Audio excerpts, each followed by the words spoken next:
Amigos, ¿cómo están? Bienvenidos a Radio Uruguay, bienvenidos a La Máquina de Pensar. ¿Cómo andan? Espero que anden bien. Arranca rápidamente La Máquina de Pensar, son las 19:04, con Martín Quagliata en control de la emisión. ¿Cómo le va, Martín? Volvió a la tarde Martín Quagliata, y con Carolina de Cuadro en la puesta a punto del programa, que comienza de esta manera.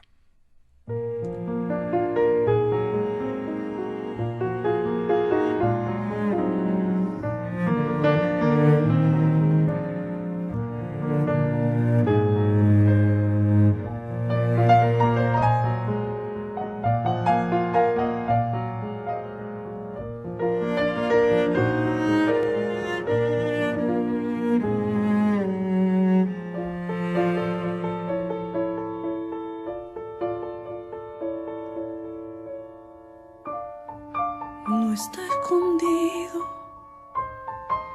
es el final del camino largo, tras la arboleda en solitario. No está perdido, ni está escondido, fueron los abuelos, solo con madera y barro. De la tierra blanca alzaron el valle negro. No está escondido, lo abraza el sol, y es que solo hay que saber mirar lejos. Arrancamos La Máquina de Pensar con música, con piano. El viento nos llevará. Estaba la canción, estaba Flor Bobadilla Oliva, que está aquí. ¿Cómo andás, Flor? ¿Andás bien? Contenta. Hola, Pablo. Contenta de estar por primera vez en tu programa. Contenta. Flor de Bobadilla Oliva va a participar mañana, amigos, del ciclo Ellas en la sala Citarrosa, en la sala Felisberto Hernández de la sala Citarrosa. Mañana a las 19:30 horas va a estar con un espectáculo que se llama Solita mi alma. ¿En qué consiste ese espectáculo? ¿En qué consiste Solita mi alma? Solita mi alma es un repertorio de folclores del mundo, podría decirse. Un recorrido de folclores del mundo que siempre va variando. Ahora te cuento por qué, pero que es un repertorio de folclores del mundo en piano y voz. Yo tengo proyectos hechos anteriormente, discos grabados, un montón de cosas que fueron sucediendo, ¿no? En esta construcción de la personalidad musical, por así decirlo. Yo soy de Posadas Misiones, del noreste argentino, entonces tengo como una cuestión ahí con la música del litoral, por supuesto. De hecho, tengo un programita de radio en este momento en Radio Nacional Argentina, la folclórica, que está comenzando este año. Bueno, hay todo un tejido con la música del litoral. Litorales. Litoral. 9 sonidos de la región. Así es, con todo un músico de Corrientes. Bueno, hay un entretejido entre la música del litoral, entre la música en guaraní y los folclores, ¿no? Esta cuestión de raíz. Siempre me gustó escuchar la música cantada por la gente que vive, qué pasa, o las historias como me gustaba eso, me interesaba eso un poco más despojado, ¿no? Siempre tomo las cosas despojadas para después llevarlas a la gana. De todas formas, las llevas al piano, y eso implica. Mira, en realidad las llevo a la voz. Las llevas a la voz. En realidad las llevo a la voz porque yo no soy pianista, soy cantante. Me acompaño a los tumbos. Pero acompañás vos, tocas vos el piano. Claro. No es fácil tocar el piano y cantar al mismo tiempo. No para nada. No es algo fácil. Pero bueno, este proyecto lleva 2 años. Estoy comenzando a grabar. El año pasado grabé 3 canciones, 2 van al disco, una va a una especie de EP que va previamente al disco. Bueno, es un proceso hermoso. Yo digo que es como una especie de, cuando uno pone una cámara así en un lugar, en un paisaje grande, ¿no? En un lugar abierto, y claro, ves algunas cositas de esas que suceden, claro. Ves un atardecer, ves un amanecer, ves un árbol que se mueve, ves unos pájaros que pasan, gente que va, que viene, el que va a trabajar, el que vuelve a trabajar, la historia de amor, el que se queda almorzando, no sé, como hay toda una movida de distintas índoles, y que también traspasa la historia, ¿no? Digo, hay personajes de antes, hay cosas que tienen que ver con Correcto, naturaleza, correcto, hay sí, personajes sí, sí. más nuevos Ujú, y hay analogías entre los países, entre los ujú, lugares, entre los timbres, ujú, entre los decires, ujú, digamos. ujú. Entonces hay una construcción, eso es el Solita de mi alma, un poco entretejida con un poco de diálogo Pero también. perdón, Ajá. cuando hablamos, hablas de la zona de de No, Mesopotamia. hablo No, de... no estrictamente Argentina. No, No. es un poco argentina, por Sí, sí, supuesto. obvio, Hay, obvio, hay porque hay alguna que otra música en guaraní también, porque yo estoy Mm, componiendo en guaraní a partir de una beca mm, que recibí del Fondo Nacional de las Artes de allá de ah, Argentina, digo, de Buenos Aires. Hay música de todos lados, hay una música griega, hay algo de Portugal, hay mm. algo de la España antigua, hay algo de México, Venezuela, Perú, Argentina, Brasil, Uruguay. Es un popurrí, digamos, Sí, sí, sí, pero a sí, la sí, vez sí, está sí. unido y está conceptualizado y tejido como si fuera una cosa que te lleva a la otra, Ujú, digamos. ujú. Como que todas esas historias, sin importar tanto el momento histórico en Claro. el que esté, puedan unirse, ¿no? Ujú. Unirse en un espectáculo que, digamos, tiene de la sala Felisberto Hernández, lo que da también es una cierta intimidad también, ¿no? Por Una cuestión supuesto, muy por supuesto. cercana. Y vos también sos actriz. Así es. Mm, Eso es lo que también suma al Solita mi alma, era lo que un poco estoy logrando con el Solita mi alma, que no por ahí pudo suceder con otros proyectos. ujú. Y es que, bueno, acá entre canción y canción, dependiendo también de cómo esté el público, cómo esté ahí tomando esto, pero siempre hay alguna sucesión de acontecimientos para que. Entonces hay Claro. mucho diálogo, Tiene eso que ir suele ser con muy mucha divertido. apertura para lo que ocurra, la energía Hay que que, ocurra en ese claro, momento, ¿no? claro. Sí, Y sí, también sí. yo digo, estoy un poco dispuesta a que Ujú, suceda o no, digamos, pero ujú, voy contando ahí un poco las historias que me ujú. acercaron esas canciones y bueno, jugando un poco con el público también. Y una pregunta que te hago que es que capaz que es muy manida, pero en el tema de las afinidades, por ejemplo, ¿Liliana Herrero juega o no juega? Ajá. Y afinidades, en realidad, qué sé yo, escuché mucha música. Ujú. Eh, no sé si puedo decir me siento identificada No, o cierta afinidad con eso, a veces, digamos, lo que uno quiere expresar, digamos, ajá, es algo cercano o decís, yo quisiera esto, y en realidad después aparece otra cosa, ¿me explico? ajá. Es decir, en Eh, literatura yo siempre eh, jorobo que a alguien le puede encantar Felisberto Hernández, se le puede encantar Onetti o Borges, pero que y se puede largar incluso a escribir cercano a eso, pero es porque ya lo que tiene adentro claro, se acerca, o sea, hay una afinidad con uno de esos tres. No claro. es algo racional, no es algo que Sí, diga, no, bueno, uy, sí. yo voy a ser como Onetti, No, o no, yo voy a claro, ser... no, no, no, o algo que decís, ay, esto, tal cosa. Claro, entonces Sí, voy a me pasó con emularlo. otras cantantes, o sea, supongo que también porque a Liliana la escuché más de grande, ya con un Claro. poco más forjada mi personalidad, ¿no? Ajá. ¿Qué otras Pero, cantantes, por y no ejemplo? sé, Carmiño, Ujú, ujú, y las antiguas ujú. cantantes de fado, O sea que algunas, estás muy con el fado, con Portugal también. me Mm, encanta, cantantes de bolero, Rocío Urcal, mm. no sé, Sí, sí, sí, sí, Alberto sí. Mastra, Ajá, no sé, otros sonidos, otras ujú, músicas, María Elena, ujú, claro. eh, y O sea, así, digamos, estamos hablando de un espectro muy amplio y no específicamente lo que muchas veces digamos, se resume en folclore, por ejemplo, ¿no? no, Porque viste que el claro, folclore argentino, digamos, es muy abierto. Y yo mencioné a sí, Liliana Herrero porque como que es que es otra está, apertura dentro del folclore, claro, ¿no? O sea, claro, ¿no? Mercedes Sosa, Liliana Herrero, hay como es un raro, viaje de un lado claro. al otro. Pero no, tu planteo es va por otra parte, Va por digamos. otra parte y siempre va a un puerto, porque Ujú, digo, yo me crié en un puerto, claro. vivo en un puerto, vivo en Buenos Aires, Ujú, y mis discos, todos los discos que grabé anteriormente con otras agrupaciones, ujú. también todos tienen ese concepto. El primero se llama Cipsela, que la Cipsela es el diente del león, ¿viste? Sí, sí, Bueno, sí, que uno sí. soplaba y pedía deseos, y en Exacto, sí, realidad, sí. digo, técnicamente es una semilla que se desprende de su planta para ir Para lo más lejos que sí, pueda exacto. y Sí, no, no sabía que traducirse, se llamaba ¿no? Cipsela, Se mirá llama vos, Cipsela, el nombre es el nombre el técnico, técnico, digamos, mirá ¿no? vos.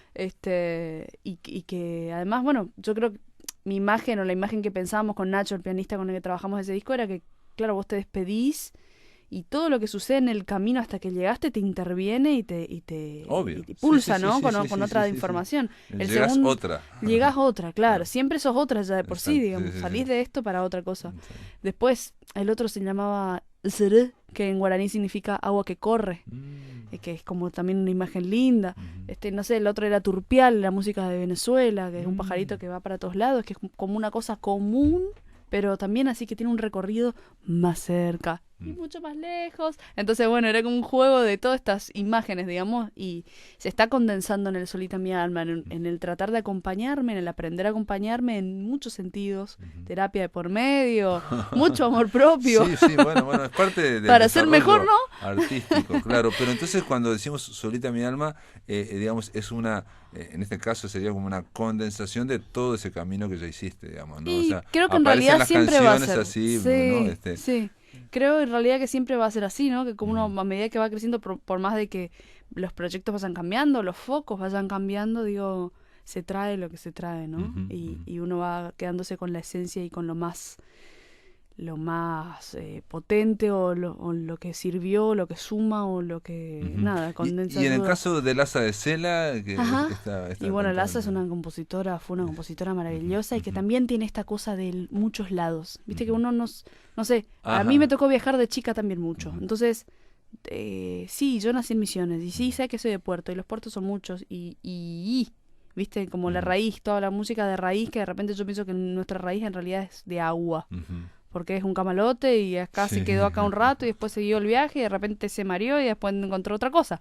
Entonces hay un movimiento constante. Laza tiene eso, Laza tiene su raíz o su sangre sefaradí, judía, un poco, nació en Quebec, pero vivió en México y eso mexicana, es mexicanísima. Entonces la música tiene una articulación que parece las músicas tradicionales mexicanas por la forma, pero después se le atraviesa toda una cosa tímbrica y es maravilloso. Entonces es un poco una búsqueda así. Podría ser Laza por ahí también una de estas cantantes que... Sí.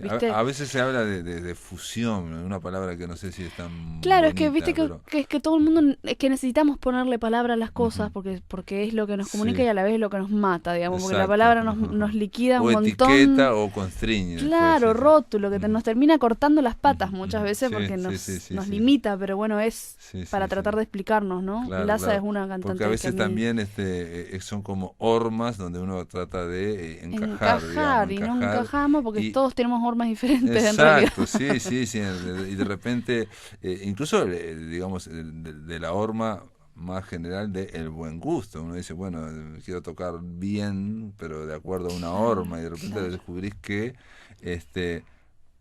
nada, que tu forma está por fuera de eso y tenés éxito con eso y no necesariamente con lo que encajaba en la... Bueno, es por fuera. Esa es la forma que estamos trabajando con Nati, que Nati es mi productora, Nati Sorda, y bueno, esto que hablábamos recién fuera del aire, que poeta y productora, porque aparte poeta, productora, psicoanalista y pianista, todo P. Impresionante. No sabía que era pianista, porque también estuvo dando una charla aquí. Estaba en este momento en el MAPI dando una charla. Exacto, increíble. Pulsar, crear, hablar, creo que se llama. Es maravillosa la charla esa. Y vos decís por fuera, pero es muy fácil decirlo, pero no es tan fácil llevarlo a cabo, ¿no? No, para nada. Imagínate porque nosotros todos tenemos una vocecita que te dice, no, eso hace eso esto, anda por acá, reíte acá, la foto. Claro. Es un montón, y estamos viviendo en un sistema súper represor. Claro. Entonces, sobre todo para la mujer. Entonces, tratar de encontrar la forma propia de ser, sí, o de no ser, digamos, y ya, y que suceda, ¿viste? O que no suceda, o las dos cosas, como decía Fernando Pessoa. Bueno, Laza de Sela, ¿qué otras autoras o autores? María Simoglow, Ana Rossi, Nadia Sachniuk. Tengo millones de cantantes para decirte. Todas son, digamos, mujeres. Eladia Blasquez. Impresionante Eladia Blasquez. ¿Una y Violeta Parra? Por supuesto, también. ¿La Violeta? La Violeta es increíble. La Violeta es increíble. ¿No? Sí. Bueno, eso es un ejemplo, la Violeta, digamos, de alguien que no encaja en una horma, ¿no? O sea, Claro. Ella canta de una forma Bueno, sí. Que parece que se está yendo, digamos, de esa horma, ¿no? Y después crea su propia horma, ¿no? Su propio estilo. Sí. Bueno, México también ha parido muchas cantantes así, fuera de horma. Sí, bueno, y Chile también, en este caso, Chile ¿no? Para también. Violeta. Vamos, Flor, de Flor Bobadilla Oliva, hay que reiterar una vez más que vas a estar mañana, o sea, te estás preparando hoy ya para a las 19:30 horas en la sala Felisberto Hernández, que está dentro de la sala Citarrosa, un hermosísimo lugar. Si no lo conocen, es vital, es esencial ir a verlo porque tiene, por ejemplo, un vitró espectacular el vitró. Y reitero de que estamos hablando de un concierto íntimo, ¿no? O sea, donde hay mucha cercanía con la pianista y cantante, ¿no? Cantora, cantante, Flor Bobadilla Oliva. Nos vamos con Para llegar a tu lado, una versión que hiciste de Laza de Cera. Y gracias por estar y lo mejor acá en Montevideo. Bueno, gracias, te espero mañana. Entradas por Ticantel, las pocas que quedan, que son 2 o 3, me dijeron hoy, por Ticantel.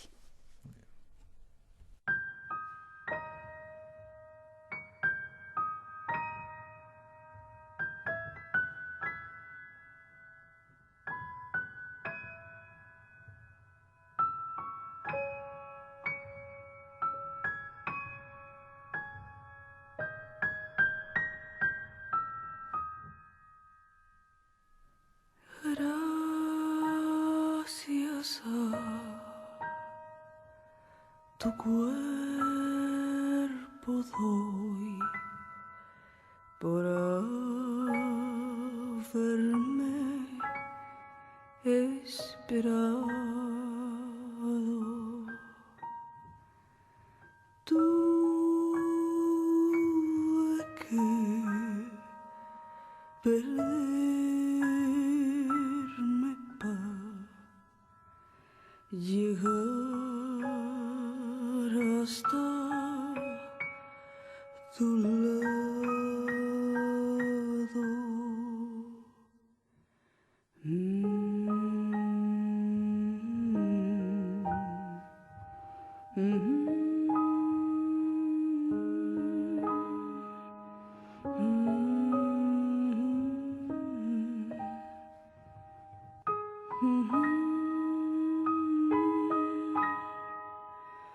Tuve que perderme para llegar hasta tu lado.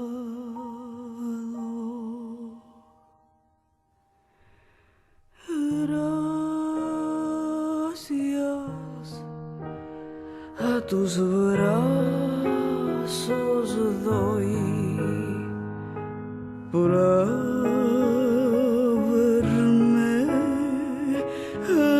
alcanzado. Tuve que alejarme para llegar hasta tu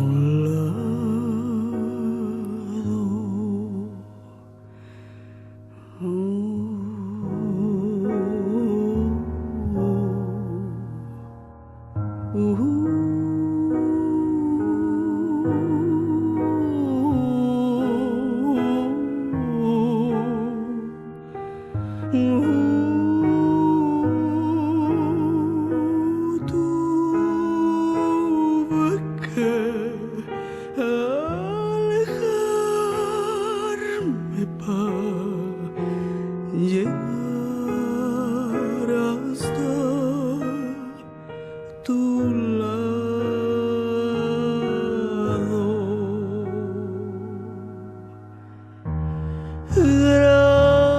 Gracias a tus manos doy por haberme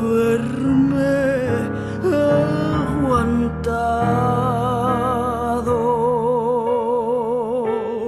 Tuve que quemarme para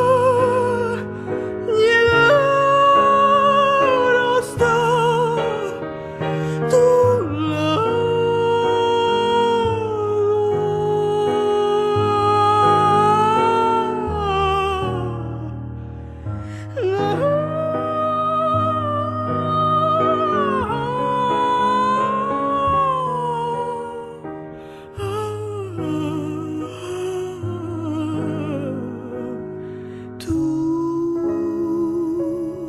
que quemarme para llegar hasta tu lado.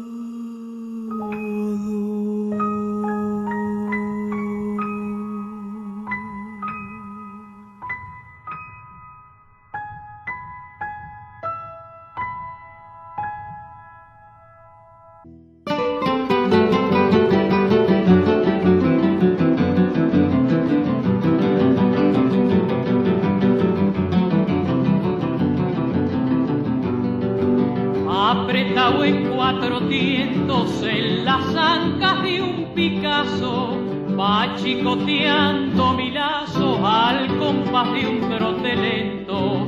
Guardián alerta y atento, lleva despierta su armada, por si alguna resalzada a su cruce se atraviesa, quedar junta en la cabeza sobre la guampa cerrada.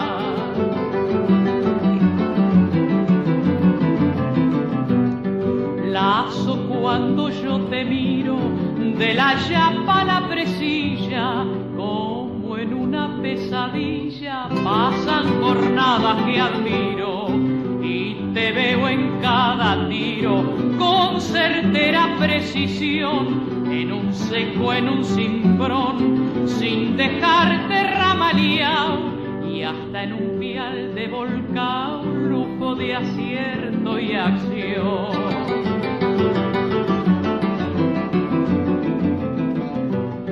En las patriadas tremendas, junto al facón y a la lanza, fuiste sembrando esperanza en lo peor de la contienda, y dando a los potros rienda en un galope triunfal, fue la bravura oriental, poniéndole temple al brazo, la que sacó a tu hirolazo más de un cañón imperial. Ella es Amalia de la Vega y una cantora, una cantante, otra cantora. Hoy este programa de La Máquina de Pensar vamos a estar conversando de mujeres que cantan. Amalia de la Vega nació en 1919, murió en el 2000 y Te escuchamos con halago es el libro de Hamid Nasabay que vamos a conversar hoy en La Máquina. ¿Cómo andas, Hamid? ¿Andás bien? Buenas tardes, lo más bien. Un gusto estar por acá. Bienvenido de nuevo a La Máquina de Pensar. Hamid Nasabay es más conocido como el hombre que hizo el libro sobre Arturo de Nava, ¿no? Aparte de otras historias de canto popular, pero el libro sobre Arturo de Nava, que ahora no me acuerdo cómo se llamaba... No hay vida más desgraciada. Exacto. Arturo de Nava. Y el canto criollo en el Río de la Plata, que fue Premio Nacional de Literatura en el 2016 de el MEC, ¿no? El Premio Nacional de Letras. Te escuchamos con halago, tiene que ver con Amalia de la Vega y sus canciones criollas.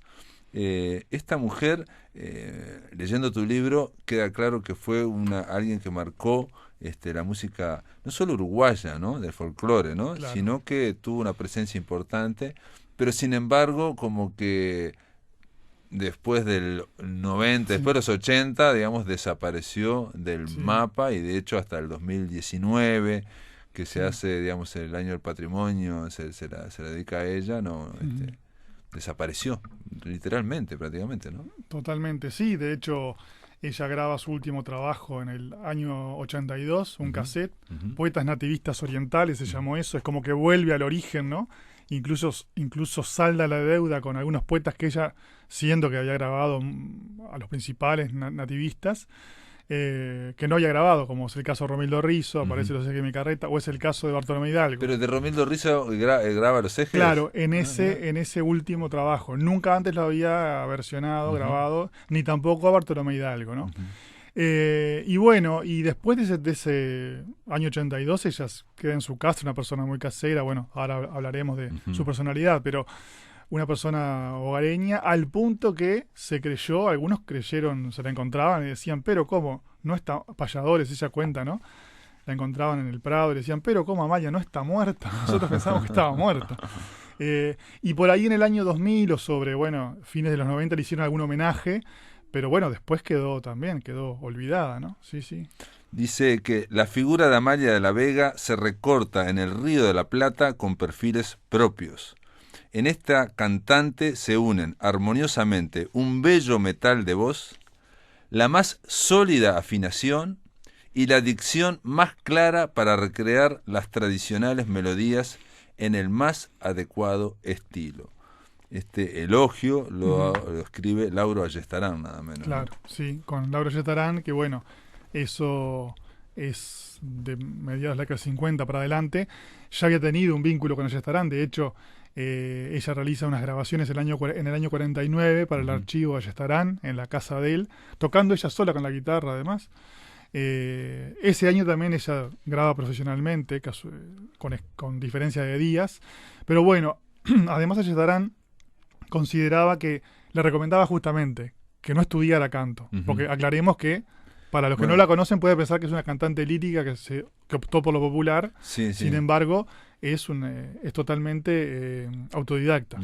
Y Ayestarán le recomendaba no estudiar porque bueno, evidentemente quizás veía que si estudiaba pedagógicamente se la podía llevar para otro lado o porque la voz evidentemente daba para muchísimo. Claro. No, aparte, está el perfil de musicólogo de Ayestarán, claro, y de folclorólogo, digamos, ¿no? La idea de sí, la preservación de la preservación de un estilo, lo menciona aquí, que es digamos, es propio uruguayo, propio de estas tierras, y que, digamos, lo que es la preparación puede ser, bueno, obviamente hay teorías que, es la teoría musical, ¿no? Que viene de otras partes, no está afinada a lo local. Claro. Si bien ella era perfecta en todas las condiciones vocales, o sea, en todos aquellos elementos técnicos que debe tener un cantante de estudio profesional, ella evidentemente están laudados en ella, ¿no? Pero sin duda que tiene esa cristalinidad, esa pureza y de interpretar los géneros tal cual son, digamos, ¿no? Tiene una gran... yo confieso que yo no la conocía demasiado, obviamente supe de Amalia de la Vega, como supimos todos, por lo del patrimonio, por el año del patrimonio, digamos, con figura, pero me sorprendió la nitidez que tiene, claro, ¿no? Y la cristalinidad, esa cuestión tan clara de cómo canta y bueno, eso, y una claridad también en la dicción, como está diciendo Ayestarán, ¿no? Claro, totalmente, es decir, era totalmente autodidacta, algo que sorprende. Ella a veces no tuvo ningún maestro de canto ni de música, tocaba la guitarra algo, se acompañaba. Pero dice 2 o 3 compases, 2 o 3 acordes, que después, claro, y esto es lo otro más importante también, 2 o 3 compases que después se los mostraba a sus guitarristas. Claro. La idea de un cuarteto de guitarras es de ella. Claro, sí. O sea, no es que sea de ella, digamos, ¿no? O sea, ella fue generando... Claro, fue generando... No fue la primera que estuvo con 4 guitarras. No, claro, no fue la primera, pero sin duda que es la que, vamos a decir, por la intervención de Mario Núñez y sus guitarras, termina como redondeando su perfil artístico, claro, su estilo, y a su vez influenciando después a Citarrosa. Pero lo interesante es que ella, bueno, Citarrosa también pautaba sin saber música, como se dice habitualmente, aunque se sabe música, ¿no? Es decir, o sin conocer de teoría musical, pautaba los arreglos, los silbaba. Ella también, ella tenía una concepción clara. De hecho, ella decía, bueno, si hacen mucho firulete, ya no me gustaba, ¿no? Es decir, también trataba de... Es decir, había una guía y por más de que se nota claramente, por lo menos cuando aparece el cuarteto, que es recién en mediados de la década de 50, es decir, antes habían sido tríos y dúos. Bueno, se nota también esa impronta de Mario Núñez, ¿no? Ella comienza en 1942 y esto del cuarteto es en los años 50, claro, y lo escuchamos ahora en esto, Lazo, que es una de las canciones más importantes de ellas, que el que escuche ese cuarteto de guitarras dice enseguida Citarrosa, piensa, claro, ¿no? Digamos, claro, es muy similar, digamos. Es muy similar. Hay mucha afinidad. De hecho, es decir, ese disco, El Lazo de Canciones, y cuando aparece el cuarteto, es del año 57, ¿no? Y sí, tiene una similitud, es decir, los arreglos, funcionaba un cuarteto de guitarras de determinada manera. A su vez aparece el guitarrón de Gualberto López, que es una presencia importante acá en el Uruguay, el representante más claro del guitarrón, ¿no? Que se dice que en realidad quien lo había utilizado en Argentina era Roberto Grela, y quien lo había en realidad instaurado era Edmundo Saldívar, que bueno, el autor del Humahuaqueño, que había metido el guitarrón en el conjunto de guitarras de Grela. O casualidad, Saldívar era uno de los acompañantes de Amalia de la Vega cuando Amalia de la Vega iba a Argentina. Pero, y otro detalle, digamos, en el libro, Te escuchamos con halago, en tu libro, aparece, por ejemplo, el testimonio de Rubén Olivera diciendo que se habla de las guitarras de Citarrosa, ¿no? Todos hablamos de las guitarras, pero se podría haber hablado perfectamente de las guitarras de Amalia de la Vega, porque fue primera, digamos. Citarrosa la presentó en la radio y obviamente escuchaba ese cuarteto y obviamente digamos, lo tomó para ir construyendo cada uno su estilo, ¿no? Sí, totalmente. De hecho, ella anteriormente había sido acompañada por tríos y dúos, pero a veces uno nota que los acompañamientos son, por decir, más incidentales, ¿verdad? Incluso cuando hay dúos aparece por ahí Uruguay Zabaleta, fue un guitarrista, y Rubén Salom, y parece más como un guitarrista solista que está siendo acompañado, es decir, como que recién se delinea con Mario Núñez como ya una cuestión compositiva y armónica clara, ¿no? Que después, evidentemente que es heredada por Citarrosa y transformada también, ¿no? Sí, obvio. Digo, primero que nada se sale de la nada, esto es todo el folclore, es todo un proceso social también, ¿no? Es obvio que es una construcción, no hay digamos, claveles del aire, digamos, que surgen de la nada, obviamente, pero te quiero decir que en general y Citarrosa ha impactado tanto en la memoria que parece que son las guitarras de Citarrosa, y uno descubre que 10 años antes, o unos 10, 15, apareció Amalia de la Vega, o en el año 57, habría que ver un par de años antes. Hay también una canción que le trajo ciertos problemas a Amalia de la Vega, y que Laura Ayestarán la recopiló, Memorias de Artigas. Sí, Memorias de Artigas, había sido recopilada por Laura Ayestarán en La Valleja, y grabada, ¿verdad? A un cantor popular. Y después, entre los temas, vamos a decir, que Ayestarán le aporta a Amalia, que algunos los grabó en aquel año 49 y otros los graba después. Uno es ese, que es un estilo que se llama Memorias Artigas, que tenía ese sentido, ¿no? Artiguista, y ella lo grabó en ese disco del año 1957, que después es reflotado en el año de la Orientalidad, en 1975, y ella lo graba y entonces genera toda, digamos, una especie de leyenda negra en torno a Amalia de la Vega, que también explicaría esa desaparición después de que volvió, retornamos a la democracia. Pero vamos a escuchar, continuamos después, pero vamos a escuchar Memorias Artigas, canta Amalia de la Vega, y esto es un estilo popular, digamos, encontrado en la calle, en el campo, por Laura Ayestarán. Memorias Artigas.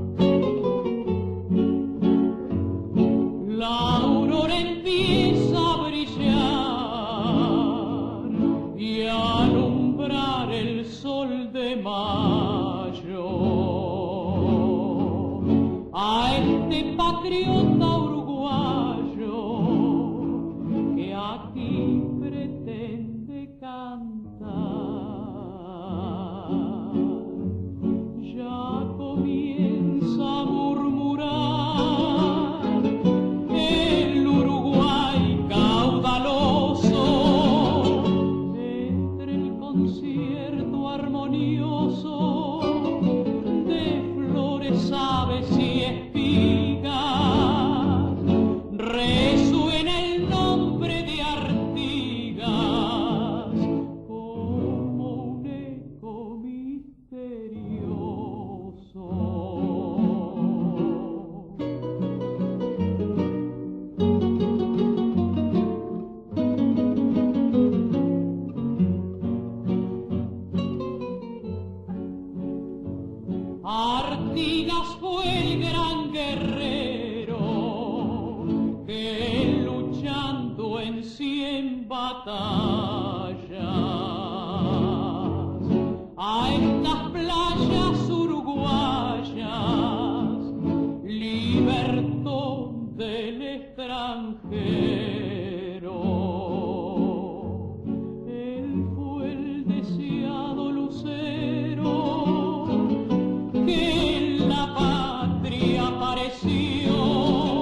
de llamar mata de arrayán florido, si estás dejando pasar como agüita el amor mío. ¿Cómo no se han de reír si me ven que por vos me estoy muriendo? Sin que podás comprender el dolor que por vos estoy padeciendo. Como te lo dijera, que me entendieras, que este cariño mío no tiene espera. Y los que apenas vieron ya comprendieron el amor mío. Y vos como si lloviera, mata de arrayán florido.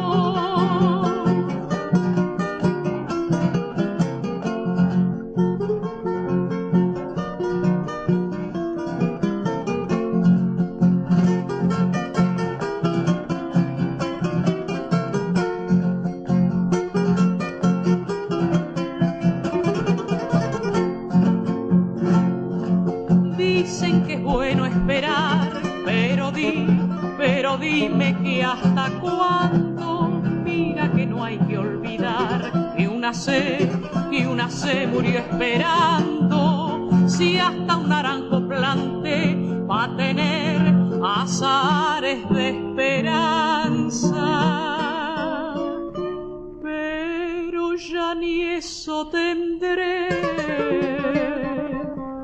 Porque está dando naranjas. Bueno, Amalia de la Vega nos estaba cantando Mata de Arrayán Florido, una hermosa canción que es de Chile, ¿no? Claro, Chilena, ¿no? Sí, esa fue la primera, podemos decir, que meten el repertorio, temas del repertorio chileno. Claro, todavía no estaba Violeta Parra, ni la nueva canción chilena, ¿no? Evidentemente. Entonces, pero ella toma, lo interesante es que toma algunas mujeres, ¿no? Clara Solovera, Margot Loyola, y les hace sus versiones, ¿no?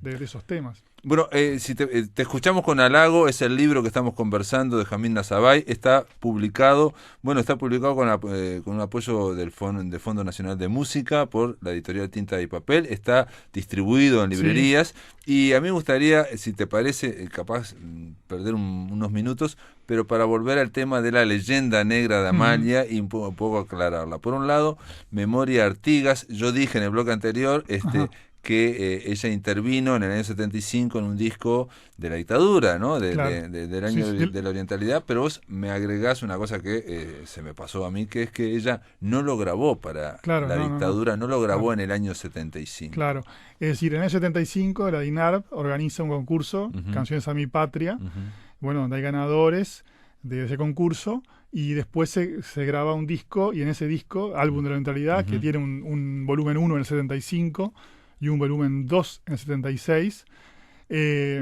participan los ganadores más artistas más consagrados, digamos, que, salvo Amalia, todos eran grabaciones de época. Para ese momento. Grabados en ese momento. La grabación que aparece ahí de Amalia está inoculada allí, es decir, había sido grabada en el año 57. O sea, se trajo la grabación del 57 y lo puso en el 18 años antes. Entonces esto, claro, genera esto que, como que ella estaba participando de un disco de la dictadura. De hecho, en el año 76 se graba el volumen 2 y aparecen algunos que se repiten y Amalia no aparece.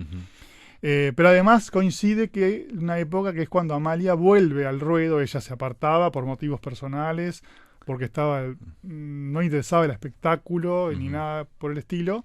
Tenía alejamientos, había tenido un alejamiento ya, y vuelve en el 74 a cantar y en el Festival de Durazno, y es galardonada con el Charrúa de Oro, que es el... Perdón, y vos decís más o menos que ella se empieza a alejar en el año 63, 64... Sí, en el 65 hace ¿no? un ciclo en radio, ¿verdad? Ella había grabado en el 64 su último disco, el de esa etapa, para el sello Antar. Esto también es importante. Ella había grabado este disco que aparece del año de la neutralidad en el 75, es de Sondor. Y ella ya no grababa en Sondor, había grabado después en Antar y ya estaba Pero grabando en quedó Orfeo. la grabación del año 57 en Sondor, le pertenece a Ahí Sondor, está. entonces después Sondor la extrae. Exactamente. Y hay una declaración Claro. me decías, de Amalia de la Vega, donde ella dice que ni siquiera le pidieron permiso. Claro, fue cuando se reeditó el CD, El Lazo de Canciones, ¿tá? El único LP que editó Sondor, porque después sacó en formato 78 revoluciones por minuto y después, bueno, eso se fue como reeditando. Pero el único LP que graba para el Sondor, que es El Lazo de Canciones, en 33 revoluciones por minuto, son 12 temas, eso se reedita en CD en el año 96, ¿no? Y cuando la entrevista de la Dubra, bueno, 6 CDs de ella dice, bueno, hay un CD allí que yo no estaba al tanto, me lo trajeron de regalo una persona, pero a mí no me pidieron permiso.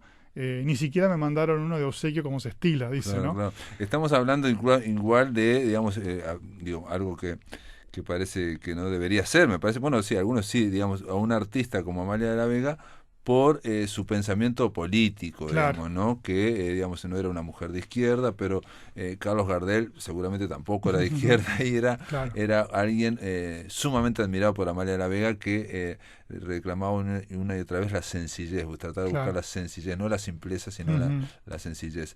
Y ella de alguna forma estuvo vinculada también con Juana de Barburú, que también Claro. de alguna forma es otra, Sí. tuvo su final como de leyenda negra ahí. Claro. Sí, porque ella graban hay un LP dedicado justamente esta última etapa de Amalia, que es cuando vuelve al ruedo, decía, y a su vez hay una consecución de discos casi que de año a año. Y bueno, y sí, está el LP Juana de América, y bueno, también, digamos, que podría ser como otra conexión con una supuesta. Pero bueno, ella sí, según parece, era colorada, pero no, de izquierda sí, no era. Pero alguna vez le preguntaron, Mari Ríos le preguntó, bueno, ¿a qué no le cantaría? Y ella fue muy clara a decir, bueno, al patrioterismo, decía ella, yo no me embarco en eso. Digo, creo que es como bastante claro que es lo que buscaba el año de orientalidad, ¿no? Es decir, Obvio, no, manipular obvio, los sí, sí, símbolos, sí, ¿tá? sí, Y obvio, bueno, obvio. y en esa manipulación también se manipula la canción de Amalia, ¿no? Claro. De hecho, ella graba un LP cuando vuelve a grabar, este año 75, que se llama Amalia la Nuestra. Y entonces también se tomó eso, bueno, pero ¿la nuestra de quién? ¿Qué es lo nuestro? Bueno, pero ella era una expresión que tenía lo nuestro como esto de la sencillez, la cosa folclórica. Pero en ese LP, es decir, no vemos ningún color patriótico ni de banderas como había. Hay varios discos, yo menciono ahí todos los discos de otros artistas, no Sí, solo de sí, sí, realidad, sí. que sí fueron coloreados patrióticamente, ¿no? Ella es... Sí, coloreados, digamos, para el régimen. Claro, no, ¿no? pero Por- coloreados también en los colores, Ajá. ¿no? Azul, blanco, Perfecto. es decir, todo este tipo de cosas. Y además lo presenta Walter Alfaro a ese LP y en ningún momento aparece nada que tenga que ver con la patria ni nada, ni aparece en el repertorio tampoco. Claro. Es decir, de ese disco, ¿no? Ahora, Entonces, y después ella, cuando el retorno retorno a la democracia, no grabó más.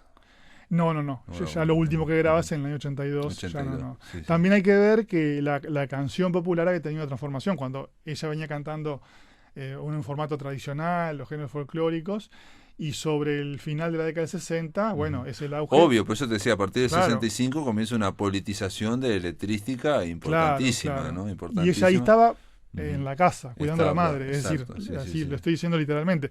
Se había apartado Claro. del ambiente artístico y además su canción ya, claro, no era tan funcional, digamos, o no era... No reflejaba el momento Claro. histórico, sociohistórico. Gente como, bueno, aquí lo, digamos, como Alejandro Dolina, ¿no? Entrevistado aquí en el Tungelé, ¿no? En Radio Sí. Uruguay, hablaban de que es única, ¿no? Su Sí. afinación, digamos, volvemos, digamos, a lo que es el arte Claro, de Amalia de lo la que es el Vega y que es impresionante, ¿no? O sea, Sí, realmente. De hecho, ella, claro, yo pienso que hay que rescatar esto en el aspecto ético y las convicciones. Le importaba eso por sobre todo, ¿no? Es decir, lo artístico, no le interesaba ni siquiera el espectáculo. Ella, bueno, alguna vez le dijeron, bueno, que alquilara joyas, que se vistiera diferente. Alguna vez le quisieron modificar el repertorio o sugerirle cosas y era inflexible, ¿no? Y era decir, bueno, no hay problema, rescindimos el contrato y yo me vuelvo a mi casa.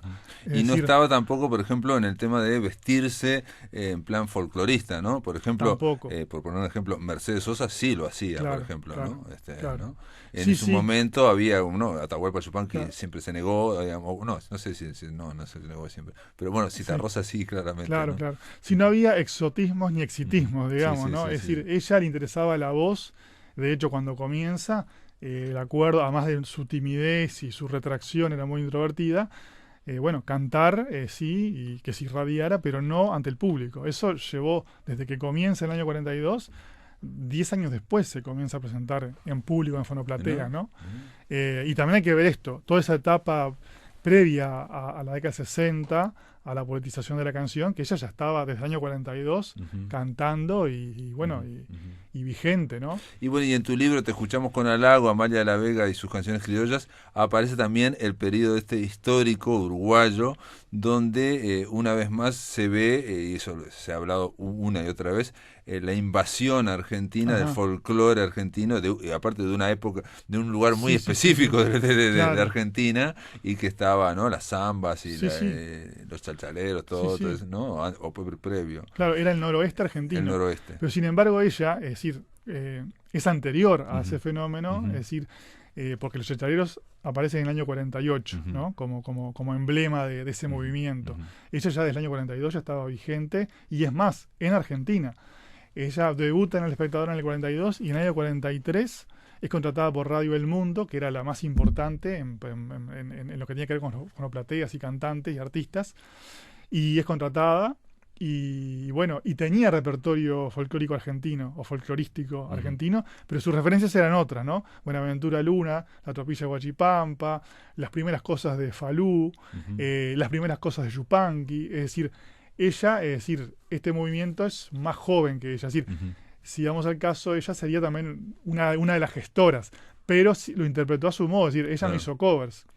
Y ahí, en esta investigación, también descubrimos que, por ejemplo, clásicos de Ariel Ramírez, como El Paraná en una samba, Agua y Sol del Paraná, que son hit de los fronterizos en la década de 60, ella es la primera que graba las versiones cantadas. O sea, estaba muy vinculada a lo que estaba pasando en Argentina, y sabía elegir, o eligió para ella, digamos, también, ¿no? Hay, digamos, y en su repertorio, un poco para ir terminando, es muy fuerte las milongas, ¿no? Sí, ¿no? sobre todo es lo que más aparece y lo que más le gustaba y le interesaba.